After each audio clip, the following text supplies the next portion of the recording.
আদি আর আলিশার আড্ডা এখন নিয়মিত। একদিন ক্যাফেতে আলিশা আসার আগে আদি পৌঁছে গেল। আলিশা আসতে আদি তার হাতে একটা নীল খাম দিল। ভিতরে কোনো চিঠি নেই, আছে একটা শুকনো নীল অপরাজিতা ফুল আর একটা স্কেচ। আলিশা অবাক হয়ে দেখল স্কেচটাতে তার নিজের সেই দিন বৃষ্টির দিনে জানালার পাশে বসে থাকা সেই মুহূর্ত। আলিশা হেসে বলল, তুমি তো গান গাও, ছবি আঁকা শিখলে কবে? আদি উত্তর দিল, ভালোবাসার মানুষকে অনেক কিছু শেখায়। আলিশা, আদির ব্যান্ডের একটা বড় শো বাতিল হয়ে যাওয়ায় সে খুব মন খারাপ করে বসেছিল।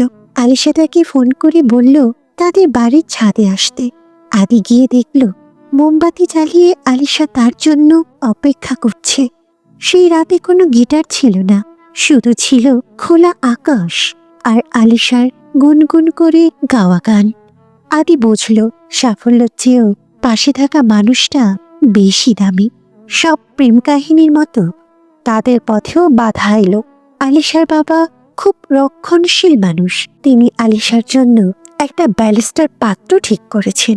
আলিশা আদির কথা বলতেই তিনি সাফ জানিয়ে দিলেন, একজন যাযাবর মিউজিশিয়ানের হাতে আমি আমার মেয়েকে তুলে দেব না। আলিশা কান্নায় ভেঙে পড়ল।